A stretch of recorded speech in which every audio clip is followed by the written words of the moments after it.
En naissant, il vomira des blasphèmes, il aura des dents. En un mot, ce sera le diable incarné. Il y a une autre expression qui m'a beaucoup choqué, c'est que dans ce texte, il est dit que l'Antéchrist naîtra avec des dents. Je trouve ça puéril. Et personnellement, c'est une opinion personnelle que vous pouvez tout à fait contester. Je me refuse à croire que la très sainte Vierge ait pu dire des balivernes pareilles. Ça me choque profondément, vous voyez.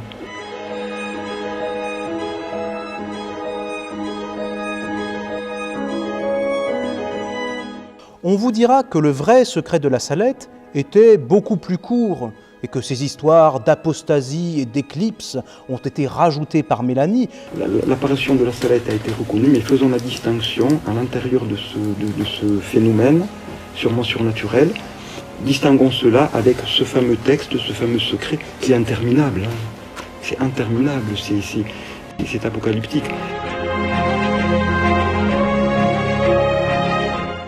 Les larmes de Marie, elles nous disent, en quelque sorte, les larmes de Dieu. Dieu pleure quand les innocents souffrent, etc., etc. Et c'est ça le message de la Salette. Le vrai message, il est là. Avancez mes enfants, n'ayez pas peur. Allons mes enfants, faites le bien passer à tout mon peuple. C'est en ces termes que la belle dame introduit et conclut son message. Lors de la veillée de prière qui a conclu l'ouverture de la 170e année des apparitions, les pèlerins, eux aussi, ont été envoyés en mission pour diffuser le message de la Vierge à la Salette.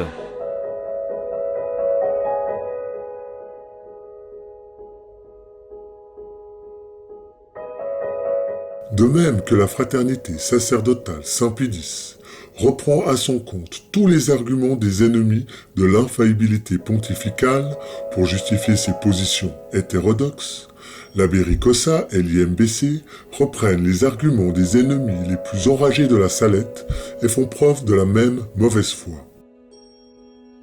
On ne peut nier que le secret de la Salette ne s'accorde pas vraiment avec la thèse de Cassis Yacoub. D'autre part, pourquoi ne diffuse-t-il pas les sermons de Monseigneur Guérard, en particulier ceux sur la Salette ?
Le ciel a répondu aux ecclésiastiques qui se sont opposés au message de Mélanie.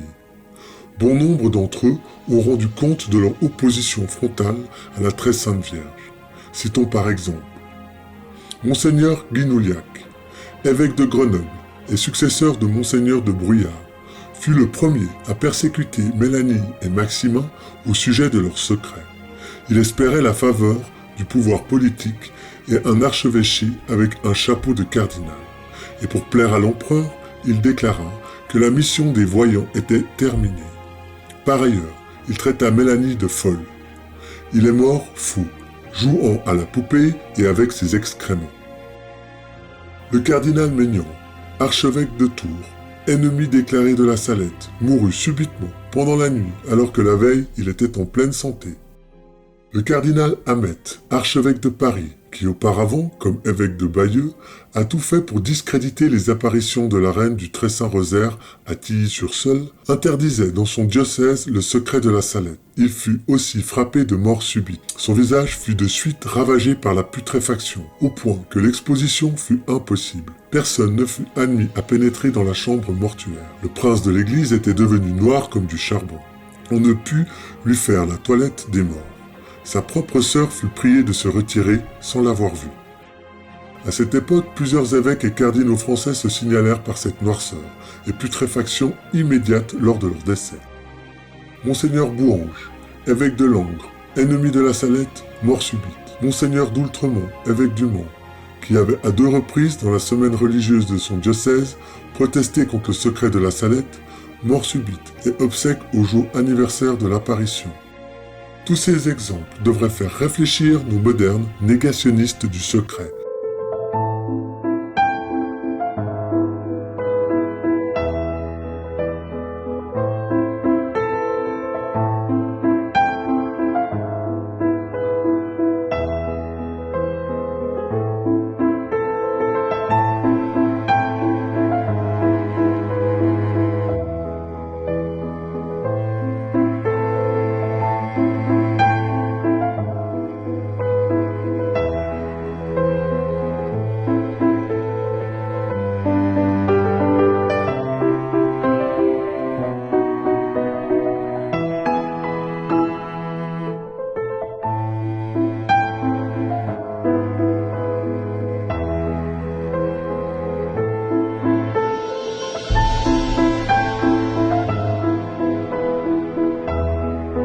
Quiconque connaît un peu l'histoire de l'Église sait bien que malheureusement, ceux qui ont commis les plus grands crimes contre la Sainte Église et causé les plus grands dommages contre la chrétienté se trouvent être précisément des prêtres et des évêques.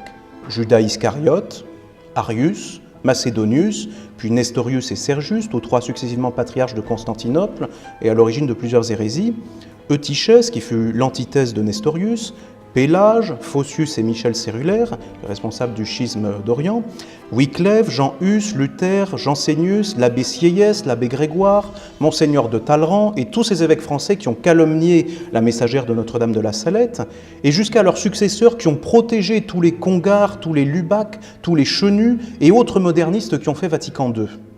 Vatican II qui est, à n'en point douter, la vengeance dont parlait Notre-Dame à cause des péchés du clergé. Car ce ne sont ni les Juifs ni les francs-maçons qui ont fait Vatican II, mais des prêtres et des évêques.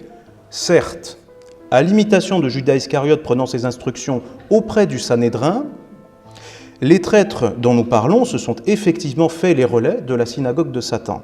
Ce n'est donc que sous cet angle que l'on peut dire à improprement parler que ce sont les Juifs et les francs-maçons qui ont fait Vatican II, par le biais des clercs qui se sont mis à leur service.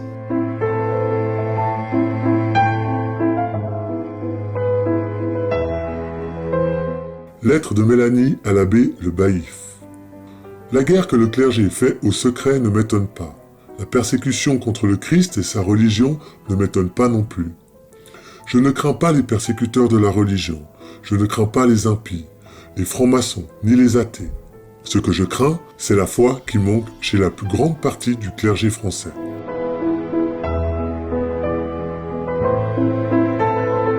Ce que nous voyons aujourd'hui n'est qu'un accomplissement partiel et imparfait de la prophétie « Rome perdra la foi et deviendra le siège de l'Antéchrist ».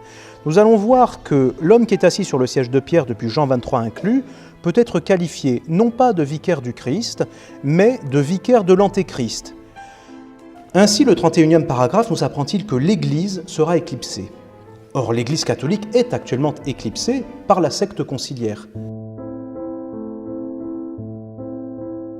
Une éclipse suppose 2 astres, l'un éclipsant, l'autre éclipsé. La très sainte Vierge Marie nous apprend que l'astre qui est éclipsé est l'Église, une, sainte, catholique et apostolique. L'astre qui éclipse n'est donc pas l'Église catholique, c'est une autre Église, qui ne peut être l'Église de notre Seigneur Jésus-Christ. Si elle n'est pas l'Église de Jésus-Christ, la cité de Dieu, elle est nécessairement satanique. Elle fait partie de la cité du diable. Cette Église conciliaire a détruit la vérité. Elle n'enseigne plus la même foi. Elle passe son temps à attaquer la vérité connue, un des 6 péchés contre le Saint-Esprit, péché difficilement rémissible. Ce qui était bien devient le mal, ce qui était mal devient le bien. Le vrai devient faux, le faux devient vrai. Elle ne combat qu'un seul groupe, ceux qui veulent rester fidèles à l'Église de toujours. Elle a détruit tous les moyens de sanctification, tous les secours ordinaires du catholique dans l'acquisition de la vie éternelle, en rendant ontologiquement invalide le sacrement des consécrations épiscopales. Elle a coupé l'arbre des sacrements à la racine. Cette Église n'est pas apostolique. Ses prêtres ne sont pas prêtres, ses évêques ne sont pas évêques.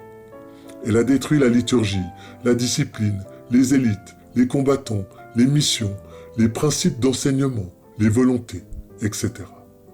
Elle remplace la seule vraie fin, qui est l'amour de Dieu par l'amour de l'homme. Elle blasphème contre le premier commandement, respectant toutes les autres religions dont le Père est le diable. Il n'y a plus de péché, sauf de rester catholique. Elle ne combat plus les ennemis du nom de chrétien, pire, elle les dit ses amis. Elle n'est plus une, elle n'est plus sainte, elle n'est plus catholique, elle n'est plus apostolique. Elle dénigre systématiquement la Sainte Église en lui attribuant faussement de multiples fautes.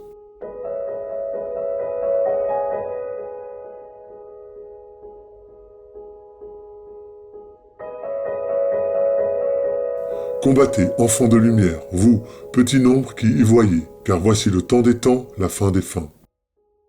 Cependant, ne craignons rien, gardons confiance. Les grâces nécessaires accompagnent toujours les épreuves. Il est bien utile aux fidèles d'apprendre de quels maux ils sont prochainement menacés, afin qu'ils s'y préparent avec plus de soin.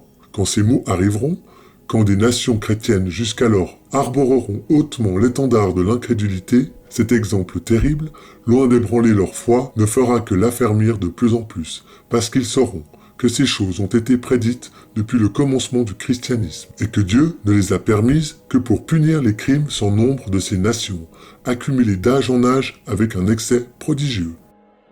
Monseigneur Gaume, le credo. Fort de son credo, lui, enfant, jeune fille, pauvre servante, petite ouvrière, obscur laboureur, il laissera passer, tranquille et confiant, la justice de Dieu. Il sait, et il sera toujours, que toutes ces tempêtes ont été prédites, qu'il ne tombera pas un cheveu de sa tête sans la permission de son Père céleste, que tout ce qui arrive tourne au bien des élus, que les portes de l'enfer ne prévaudront point contre l'Église, et que ses ennemis pourriront bientôt dans le tombeau qu'ils avaient creusé pour elle.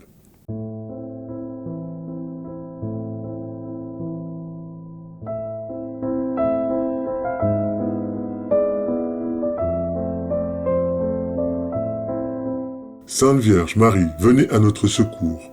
Priez pour les prêtres. Obtenez-nous de saints prêtres. Vive Notre-Dame de la Salette et que Jésus soit aimé de tous les cœurs, ainsi soit-il.